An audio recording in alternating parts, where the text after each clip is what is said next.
감사합니다. 요즘 한국 교회에서 교인 수가 줄어들고 교회의 주일학교 부서가 없어지는 교회들이 늘어나고 있다. 이런 염려들이 굉장히 많이 있습니다. 그래서 한국 교회의 위기를 말하는 그런 얘기들이 심심치 않게 들려오고 있습니다. 아마도 이런 염려를 하는 분들은 사람들이 많이 모이고 그 숫자가 많아지는 것을 아마도 교회의 부흥이다, 이렇게 생각하고 있는 것 같습니다. 그렇다면 제가 이런 질문을 하나 드려보고 싶습니다. 우리가 다니는 이 캘거리 한인 장로교회가 왜 이 캘거리 땅에 있어야 한다고 보십니까? 예수를 믿기 위해서. 그렇다면 왜 여러분 예수를 믿습니까? 어느 목사님이 미국의 한 대형 한인교회에 집회 초청을 받아서 갔는데, 이 교회 특별 새벽기도의 플랜카드에 이런 슬로건이 걸려 있었습니다. 제가 한번 소개해 드리겠습니다. 부모의 새벽기도, 자녀의 평생 축복. 자녀의 새벽기도, 부모의 노후 대책. 아내의 새벽기도, 남편의 영적 성장. 여러분, 우리가 예수를 믿는 이유가 수많은 이 세상 사람들처럼 병 고치고 좋은 직장에서 높은 연봉 받고 멋진 주택에서 람보르기, 캐딜락 이런 고급 차를 굴리는 것, 이것이 우리가 예수를 믿는 목적입니까? 그런 목적이라면 굳이 우리가 교회에 나올 필요가 있겠습니까? 절에 가서 108배하고 용하다라고 하는 대구 그 팔공산 갓바에 가서 지문이 없으시도록 싹싹 빌고, 그것도 안 되면 죽은 돼지 대가리 올려놓고 용하다는 무당 불러다가 굿이나 하면서 비나이다 비나이다 신령님께 비나이다 이렇게 싹싹 빌면서 그런 복을 구하면 되지, 굳이 이렇게 교회에 나올 필요가 뭐가 있겠습니까? 한번 생각해 봅시다. 우리 예수님께서 100평짜리 아파트, 그리고 람보르기, 캐딜락 이런 것들을 위해서 십자가를 지셨습니까? 아니면 우리 자녀의 서울대 합격이나 하버드대 합격을 위해서 예수님께서 십자가에서 피를 흘려 돌아가셨습니까? 아니면 내 직장의 연봉을 올려주기 위해서 예수님께서 그렇게 십자가에서 돌아가셨습니까? 오늘 우리는 왜 교회를 다닙니까? 예수를 무엇 때문에 믿습니까? 오늘날 교회를 이 사회의 많은 조직이나 단체들 가운데 하나쯤으로 생각하는 사람들이 얼마나 많은지 모릅니다. 더 놀라운 것은 그리스도인들 가운데조차도 그렇게 인식하는 사람들이 적지 않다라고 하는 사실입니다. 정말 교회가 그런 곳입니까? 교회를 우리 헬라어로 에클레시아라고 얘기합니다. 부름을 받은 사람들이 모인 집단, 부름받은 무리들의 모임, 이런 뜻이죠. 하나님께서 세상 사람들 가운데 특별히 구별하고 선택하고 부른 사람들, 그런 사람들의 모인 집단을 교회라고 얘기합니다. 하나님의 입장에서는 우리를 부르신 것이고, 우리 입장에서는 예수 그리스도를 구주로 고백하고 그분을 내 삶의 주인으로 모셔드렸다는 것입니다. 그러므로 교회의 머리는 예수 그리스도이시고, 예수를 믿는 모든 사람들은 그 머리 대신 예수님을 중심으로 각 지체로 연결되어 있는 것입니다. 첫 번째 질문입니다. 그렇다면 하나님께서 우리를 세상 사람들로부터 구별하여 불러내신 이유는 무엇이겠습니까? 왜 저와 여러분을 세상 사람들과 구별해서 오늘 이 자리에 불러내신 것일까요? 믿음의 조상 아브라함을 한번 생각해 보면 그 이유를 찾을 수 있지 않을까 싶습니다. 하나님은 유프라테스 강 저 너머에 갈대아 우르라는 곳에서 그 아버지 데라와 함께 우상을 만들어서 팔고 있던 아브라함에게 나타나셔서 이렇게 말씀하셨습니다. 우리가 잘 아는 창세기 12장 1절 말씀입니다.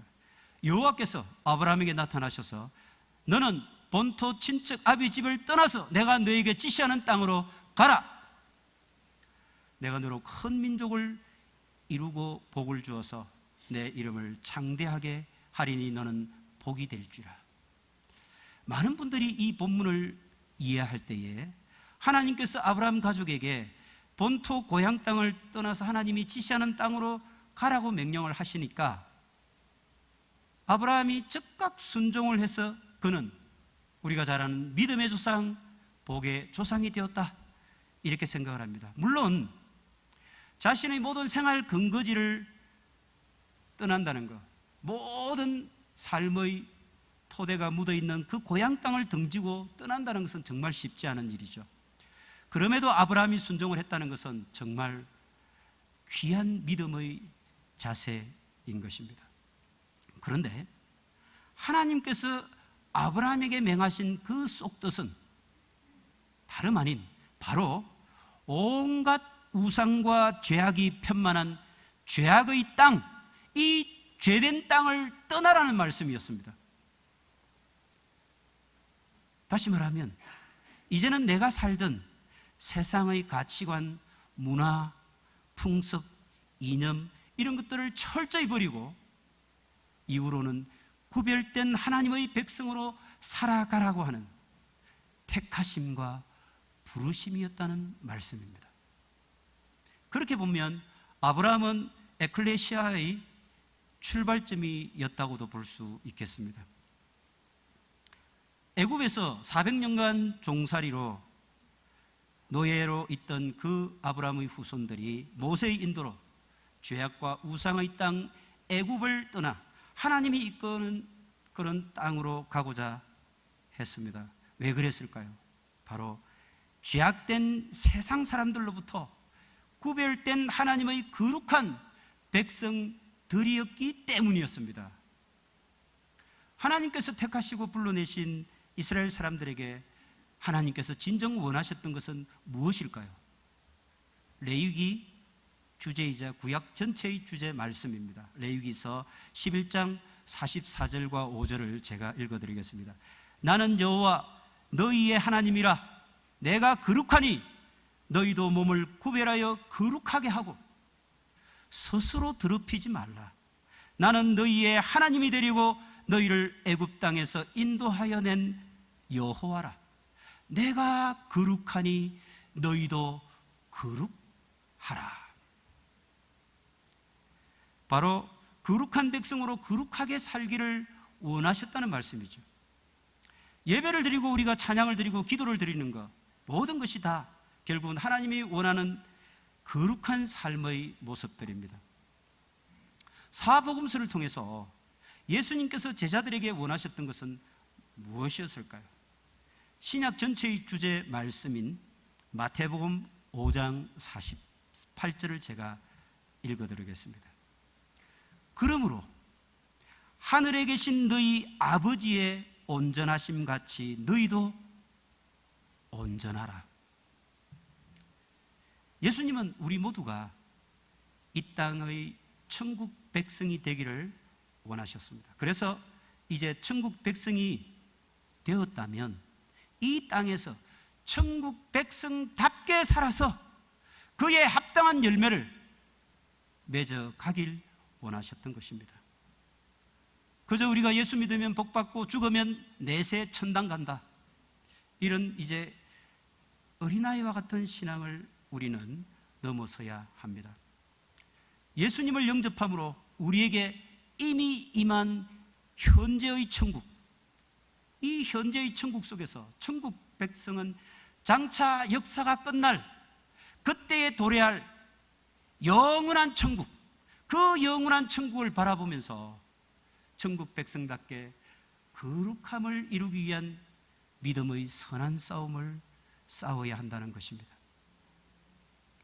신구약 전체를 통해서 하나님께서 우리를 택하시고 부르신 이유를 딱 요약을 해본다면 바로 하나님의 백성들은 천국 백성답게 세상의 죄악들과 구별된 삶을 살아가라는 말씀입니다. 거룩한, 구별된 이런 삶이라고 하는 것은 죄를 멀리하는 것입니다.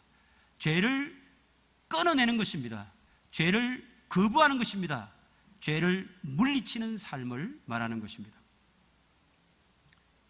두 번째 질문입니다. 그렇다면 우리가 싸워야 할 죄악은 무엇입니까?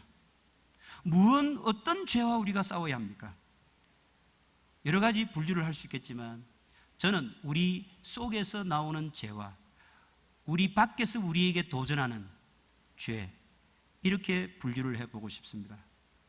고린도전서 6장 9, 10절에 의하면 아담의 원죄를 물려받은 육신에 속한 우리들이 갖는 그런 죄들이 탐욕, 시기, 질투, 악독, 분냄, 엄행, 호색, 도둑질, 방탕, 이런 등등등, 이런 많은 우리 속에 있는 죄악들이 마치 뱀처럼 떼아리를 털고 호시탐탐 기회를 노리고 있다는 것입니다. 그래서 우리가 이 죄악들을 잘 이겨내지 못하고 극복해내지 못하면 죄의 주인인 사탄이 우리들을 죄의 올무에 가두고 죄의 종이 되게 하고 결국은 우리를 실족하게 만들어 버린다는 것입니다. 세상 사람들은 생물학적인 본능이다, 또는 심리적인 건강함이다, 심리적 평안을 얻을 수 있다, 그게 자연스러운 것이다, 이런 등등의 아름다운 얘기들로 미화를 합니다. 그래서 세상 사람들은 성경의 이런 기준에 대해서 마치 시대에 뒤떨어진 헌 책방의 구닥다리 서적처럼 여기며 비판하고 못마땅해 합니다. 종교개혁가 켈빈은 새가 머리 위를 날아다니는 것을 막을 수는 없지만 그 새가 머리 위에 둥지를 트는 것은 막을 수 있다라고 했습니다. 우리 내면에서 솟구치는 많은 이런 죄악들, 특히 우리가 참 주체하기 어려운 그런 극복하기 어려운 많은 죄악들 가운데 이 성적인 죄악, 이런 마귀가 주는 이런 생각들을 사실 우리가 막기는 어렵습니다. 그렇지만 우리가 그것들을 마음속에 고이 간직하고 다닐 필요가 있겠습니까? 그것들을 왜 마음에 간직하고 있어야만 됩니까? 모든 그리스도인들의 몸은 바로 하나님을 모신 거룩한 성전임을 우리가 생각해 볼 때에 이런 죄악과 싸워야 할 이유는 너무나 자명하지 않습니까? 또 다른 한편 우리의 외부에서 우리에게 끊임없이 밀려들고 도전하는 그런 수많은 죄악들도 있습니다. 그럴듯하게 포장을 해서 성경의 진리에서 멀어지게 미혹하는 그런 많은 이단들, 포스트 모더니즘이니 합리주의니 계몽주의니 인권이니 성적 취향이니 이렇게 하면서 교묘하게 하나님을 부정하고 하나님으로부터 멀어지게 만드는 세상의 이런 여러 가치관들, 이런 것들이 우리에게 지금 물밀듯이 밀려 들어오고 있습니다. 특히 인터넷과 미디어가 발달한 곳에서는 크리스천들을 유혹하는 온갖 음란, 쾌락, 향락문화, 퇴폐문화, 이런 것들이 우는 사자와 같이 삼킬자를 두루 찾고 헤매고 있는 실정입니다. 제 경험을 하나 말씀드림을 용서하시기 바랍니다. 제가 몇 년 전에 근무하던 대학교에서 있었던 일입니다. 제가 사회복지 여러 가지 과목을 가르치는데 한국에서는 졸업하면 사회복지사 2급을 줍니다. 그런데 사회복지기관에서는 1급 사회복지사를 원합니다. 그러다 보니까 사회복지학과의 학생들이 졸업할 때는 반드시 시험을 쳐서 1급 자격증을 취득해서 나가려고 합니다. 제가 가르친 과목이 사회복지 정책론, 행정론, 법제론 등을 가르쳤는데 학생들은 제 수업 시간에 늘 폰으로 녹음을 합니다. 그래서 그것을 반복해서 이렇게 학습을 하지요. 그래야만 1급 시험에 합격할 수가 있기 때문에. 그런데 제가 정책론 수업 가운데 복지 정책에 대한 전반에 대한 검토와 비판을 하는 가운데 당시에 정부 정책의 복지에 관해서 조금 비판을 하는 내용이 있었습니다. 당시에는 정부 여당이 새누리당이었거든요. 그런데 세간에 보니까 새누리라는 말은 신천지라는 한자의 순우리말이다, 이런 말들이 많았어요.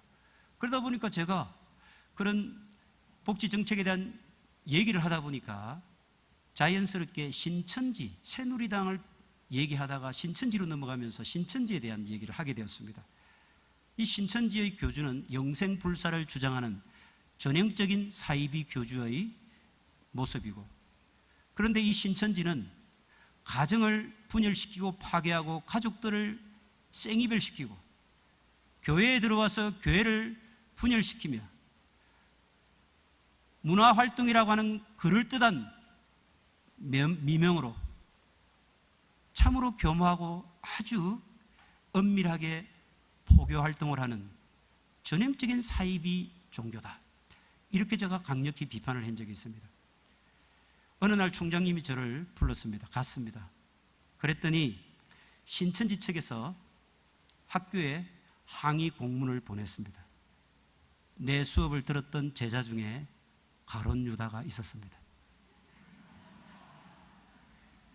예수님은 누가 가룟 유다인지를 알고 계셨지만 저는 누가 가룟 유다인지를 몰랐다는 게 차이점입니다. 이 신천지 교인이었어요. 녹음한 것을 가지고 가서 다 이렇게 얘기를 했겠죠. 그 녹취록을 첨부해가지고 저에 대한 법적 처리를 요구했습니다. 사실 신천지 측에서 저에게 계속 전화를 하는 거예요. 뭐 뻔하지 않습니까? 만나서 얘기하자. 만나면 법적 절차를 취소해 줄 테니 우리 신천지에 협조해라. 그런 얘기 아니겠습니까? 저는 거부했습니다. 결과적으로 저는 학교로부터 2년은 교단을 떠나는, 제가 가르치는 모든 과목에서 2년간 떠나야 되는 징계를 받았습니다. 물론 하나님께서는 그 뒤에 저에게 다른 학교의 수업을 또 배정해 주셨어요. 그래서 저는 조금도 저희 생계에 어려움이 없이 그렇게 하나님 은혜에 감사할 수 있었습니다.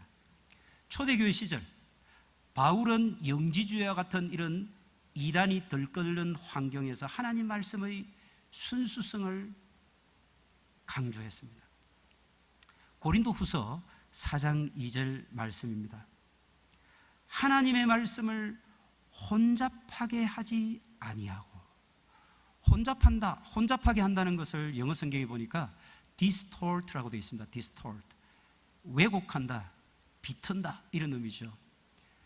하나님의 말씀, 그 말씀에 사람들이 듣기 좋은 감미료를 넣고 미원을 넣고 설탕을 넣고 이렇게 해서 말씀을 변질시키던 많은 사람들이 있었다는 것입니다. 말씀을, 순수성을 지켜가야 된다는 사도 바울의 이 절규를 우리가 기억해야 됩니다. 외부에서 오는 또 하나의 그런 죄, 또 하나의 죄를 제가 이렇게 말씀드림을 양지하시기 바랍니다.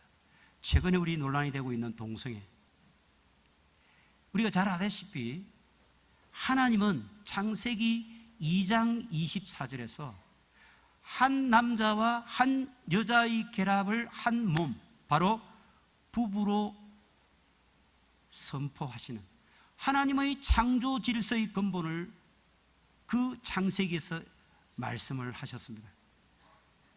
우리가 성경을 믿지 않는다면 몰라도 적어도 교회에 나와서 하나님 말씀을 하나님 말씀이라고 믿는다면 창세기에 나온 이 말씀은 지금도 변함이 없는 것이고 앞으로도 변함이 없는 것이고 예수 그리스도가 이 땅에 오실 것까지 그것은 1.1획도 변함이 없을 것입니다.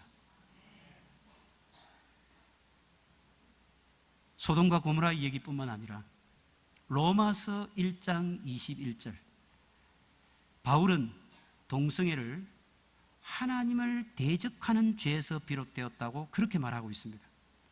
계속해서 24절부터 27절까지 말씀을 보면 불신앙과 우상숭배의 결과 사람들이 정욕과 음욕과 그리고 동성애라고 하는 그런 죄악에 빠지게 되었다고 말하고 있습니다. 제가 읽어드리겠습니다.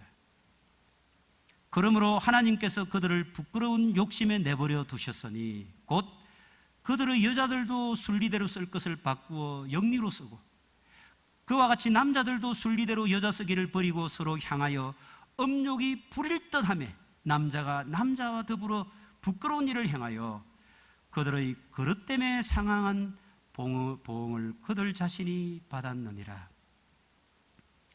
영어 성경에는 Natural Sexual Relationship, 자연스러운 관계를 Unnatural Sexual Relationship으로 바꾸었다고 그렇게 기록하고 있습니다. 자연스러운 게 무엇입니까? 바로 하나님의 창조 질서입니다. 그런데 그것을 우리 인간들의 여러 가지 욕망에 의해서 그렇게 unnatural한 것으로 바꾸어 버렸다는 것입니다. 이 원인을 28절에서 사도 바울은 이렇게 말하고 있습니다. 또한 그들이 마음에 하나님 두기를 싫어하며 하나님께서 그들을 그 상실한 마음대로 내버려 두사 합당하지 못한 일을 하게 하셨으니, 바로 그들이 마음에 하나님 두기를 싫어했다는 것입니다.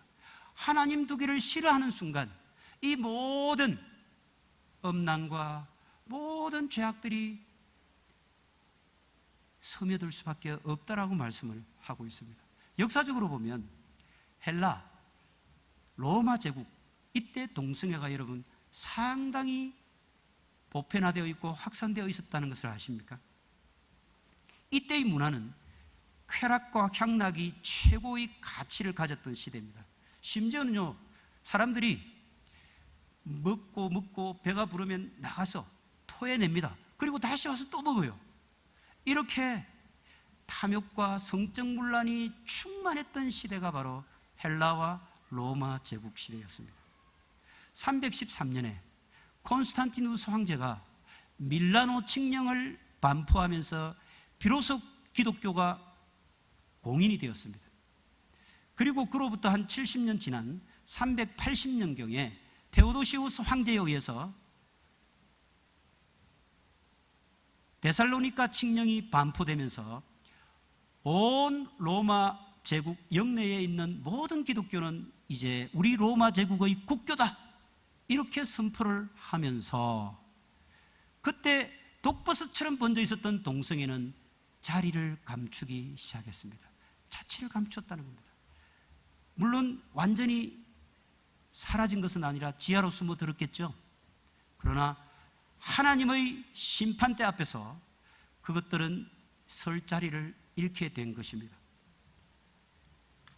그 후 유럽의 계몽주의, 그리고 최근의 포스트 모더니즘, 이런 것들이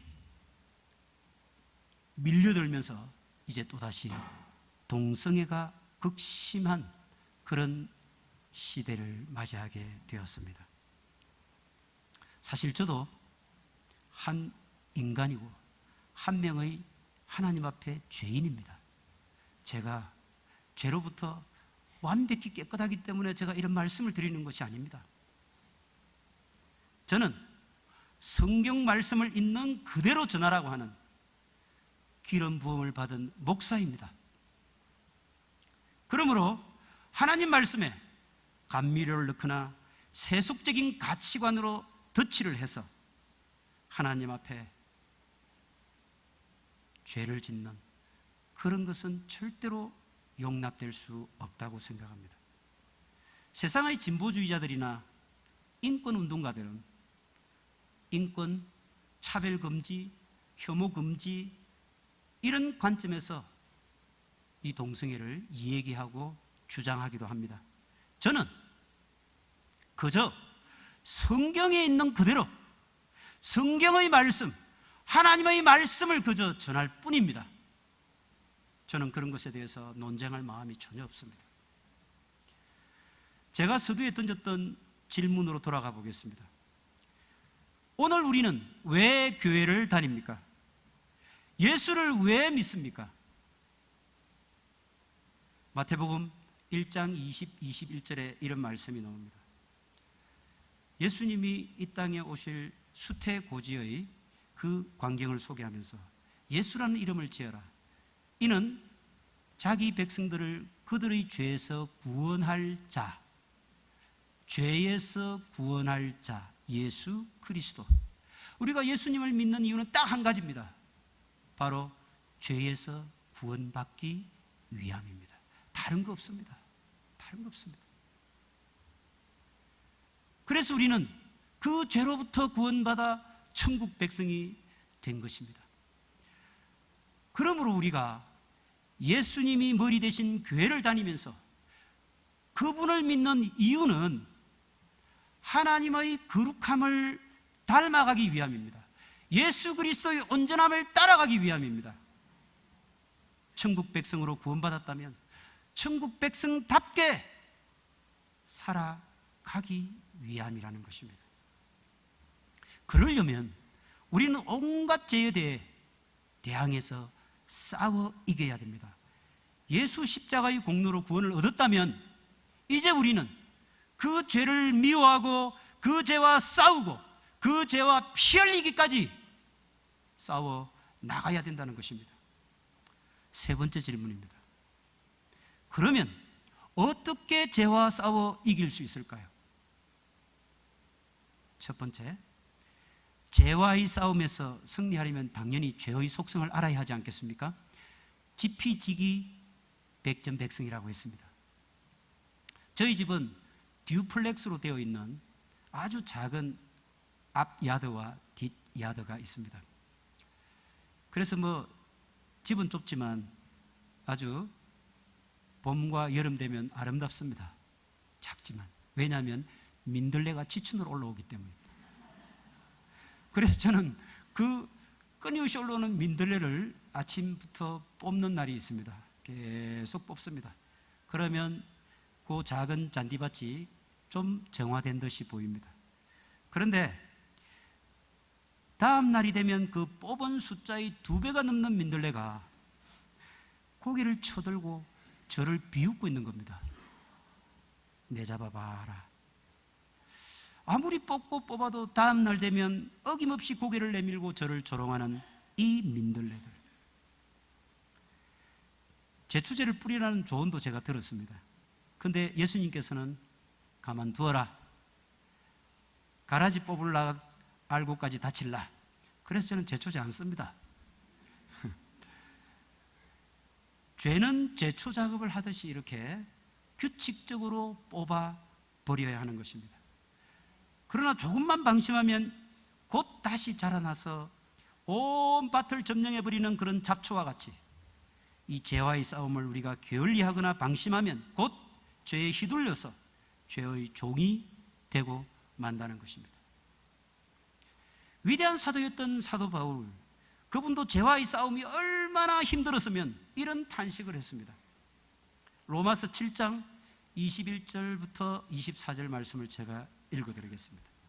그러므로 내가 한 법을 깨달았노니 곧 선을 행하기 원하는 나에게 악이 함께 있는 것이로다. 내 속사람으로는 하나님을 즐거워하되 내 지체 속에는 다른 법이 내 마음의 법과 싸워 내 지체 속에 있는 죄의 법으로 나를 사로잡는 것을 보는도다. 내가 하나님 법을 즐거워하고 싶은데 내 속에 끊임없이 나를 잡는 죄의 법이 있다는 것입니다. 그래서 끝으로 그는 이런 탄식을 합니다. 오라, 나는 공고한 사람이로다. 누가 사망의 곳에서 나를 건져내랴? 예수 그리스도의 보혈 뿐이다. 예. 우리는 어떻게 죄와 싸울 수 있겠습니까? 두 번째, 목숨을 내어놓고 죄와 싸워야 합니다. 로마에는 글래디에이터라고 하는 검투사들이 원행 경기장에서 서로 목숨을 놓고 결투를 벌이는 거 여러분 다 아시죠? 러셀 크로우가 나왔던 글래디에이터라는 영화 여러분 다 보셨을 겁니다. 참 감동적이었죠. 상대방이 죽어야 내가 생존할 수 있는 이런 비정한 정글의 법칙이 존재하는 이 원형 경기장에서 내가 살기 위해서는 수단 방법을 가리지 않고 상대를 죽여야만 한다는 것입니다. 죄와의 싸움도 마찬가지입니다. 생명을 다해 우리가 죄와 그 죄가 죽을 때까지 우리는 그 죄와 맞서서 처절한 싸움을 벌여야만 우리는 그 죄를 이길 수 있다는 것입니다. 오늘 우리가 읽었던 히브리서 본문 12장 4절 말씀도 그래서 이렇게 말씀하고 있습니다. 너희가 죄와 싸우되 아직 피 흘리기까지는 대항하지 아니하고. 너희들이 죄와 싸우는데 왜 아직도 피를 두려워해서 피 흘리기까지 싸우지 않고 있느냐? 왜 죄를 두려워하면서 피해 다니느냐? 이 비겁한 사람들아, 정말 피 흘려 죽기까지 죄와 대항해서 싸우라고 말씀하십니다.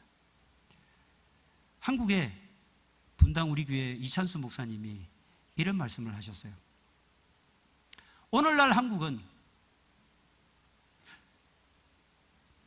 전투선이 아니라 유람선이 되었다. 과거에 한국 교회는 전투선이었다. 영적 전투를 벌이며 치열한 전투를 하며 죄와 싸우며 하나님의 거룩한 백성을 우리가 지켜내기 위해서 그렇게 몸부림쳤던 이 전투함을 잃어버리고 이제 한국 교회는 모두가 다 유람선이 되어져 버렸다. 에헤라디야, 교회 나오면 축복하고 복받고 내 자녀가 대학 합격하고 내가 원하는 것 다 이루어 주신다. 에헤라디야, 유람선.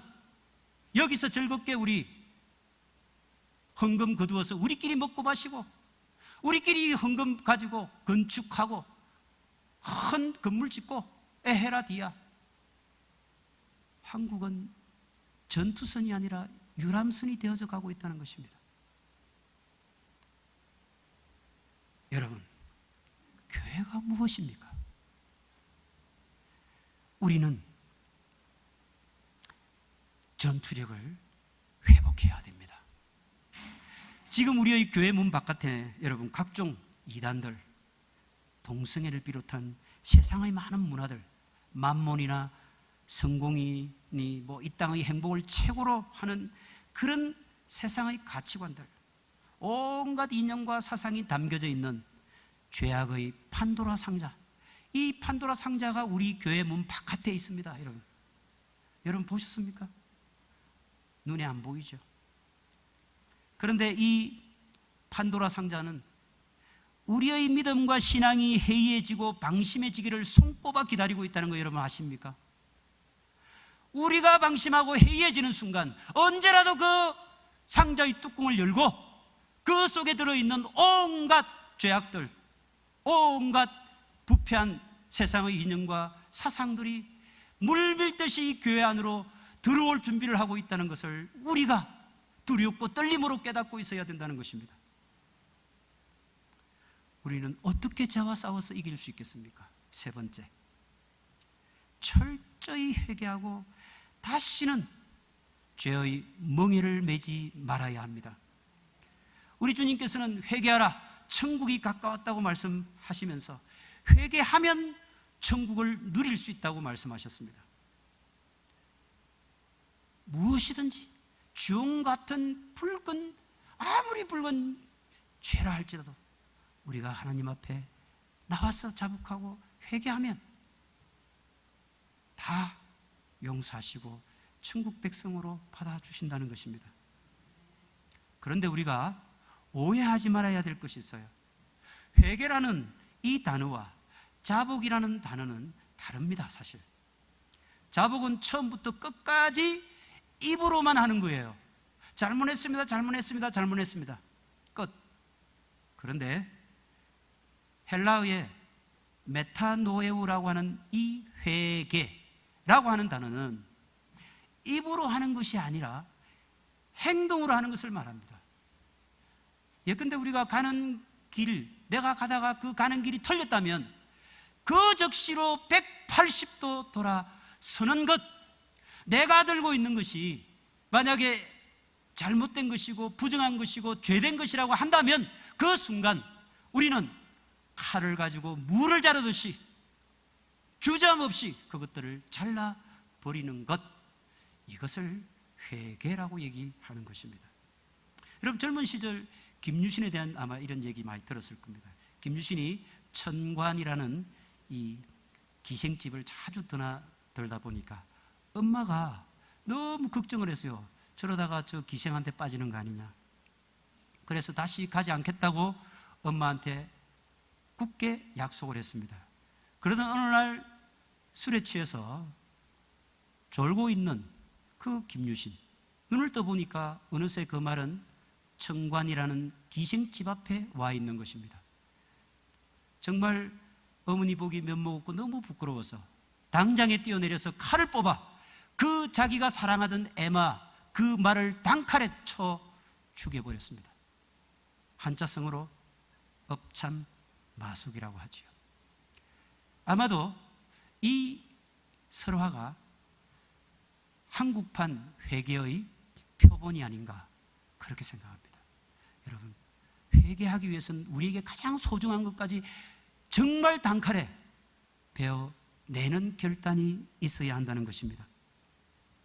우리는 그래서 회개라고 하는 것을 잘못 오해해서 만병통치약 정도로 생각하는 사람들이 있습니다. 그러나 회개는 죄를 끊고 그 회개에 합당한 처절한 뼈아픈 그런 경험을 수반하는 것입니다. 그렇게 해서 거기에 맞는 열매를 맺어가는 것을 진정한 우리가 회개라고 이렇게 말하는 것입니다. 입버릇처럼 주문처럼 그렇게 엎조리는 것은 자복일 뿐입니다. 그것은 진정으로 거듭나는 회개가 아닙니다. 그것으로 우리는 결코 이런 엄중한 죄와의 싸움에서 이길 수가 없습니다. 회개는 철저히 죄를 씻고 예수님처럼 완전한 자로 세워져 가는 것이 그 목표가 되어야 한다는 것입니다. 네 번째, 죄와 싸워 이기기 위해서는 어떻게 해야 됩니까? 네 번째, 예수 그리스도, 그분의 자비와 긍휼의 보혈이 필요합니다. 그분께 철저히 접붙임받아요. 그분께 우리의 모든 인생이 완전히 접착되어 그분이 내 삶을 이끌어 가시게 만들어야 한다는 것입니다. 죄인인 우리 스스로가 어떻게 이 죄악과의 전쟁에서 승리할 수 있겠습니까? 여러분, 어릴 때 여러분 집에 상비약으로 두고 발랐던 안티프라민, 또 빨간 약 아까전기가 있죠. 아까전기. 그렇습니다. 우리 교회는요, 교회라는 것은 하나님의 백성들을 거룩하게 훈련시키는 훈련의 장이에요. 죄인들을 불러들여서 그들이 회개하면 그들의 심령의 상한 그 영혼을 고쳐서 하나님께서 말씀으로 쪼개고 환부를 도려냅니다. 왜냐하면 하나님의 말씀은 살아있어 운동력이 있고 좌우의 날선 어떤 것보다 예리하여 심령 골수를 찔러 쪼개며 우리의 관절까지 찔러 쪼갠다고 말씀하지 않았습니까? 그러므로 하나님의 말씀에 의해서 우리의 아픈 상처된 그 골먼 것들을 다 도려내고 마지막으로 빨간 아카전키를 바르는 것입니다. 그 아카전키는 예수 그리스도의 보혈입니다. 예수 그리스도의 보혈, 그 보혈을 바르는 순간 그 골마가던 상처 부위는 깨끗한 새살이 돋을 것입니다. 예수 그리스도의 보혈에 그런 힘이 있다는 것입니다. 여러분, 결코 내 힘으로 이길 수 없습니다. 결코 우리의 의지로는 승리할 수 없습니다. 악하정키 예수 그리스도의 보혈이 우리에게 필요합니다. 오늘 본문 히브리서 12장 2절 말씀 제가 다시 한 번 더 읽겠습니다. 믿음의 주요 또 온전케 하시는 이인 예수를 바라보자. 정말 우리가 이 험난한 죄악과의 싸움 가운데, 그래서 장차 예수님께서 예비한 그 하늘나라 영원한 천국에 다다를 때까지 우리는 이 거룩한 죄와의 싸움을 멈출 수가 없습니다. 예수 그리스도 그분이 우리와 함께 해 주실 것입니다. 그래서 우리는 악은 그 모양이라도 버려야 됩니다. 그 근처에는 얼씬거리지도 말아야 됩니다. 그래서 죄와의 싸움에서 승리한 사도 바울의 고백, 그 고백, 오늘 제가 디모데 후서 말씀을 읽어드리겠습니다. 이 고백, 전제와 같이 내가 벌써 부어지고 나의 떠날 시각이 가까웠도다. 나는 선한 싸움을 싸우고 나의 달려갈 길을 마치고 믿음을 지켰다. 선한 싸움 싸우고 우리의 달려갈 길을 다 달려간 뒤에 우리가 믿음을 지켰노라고 하나님 앞에 이렇게 보고를 할 때 그 영혼이 얼마나 하나님 앞에서 자랑스럽고 하나님이 얼마나 기뻐하시겠습니까? 이 사도 바울의 고백이 여러분과 저의 인생, 삶의 고백이 되시기를 축원드립니다. 기도하겠습니다.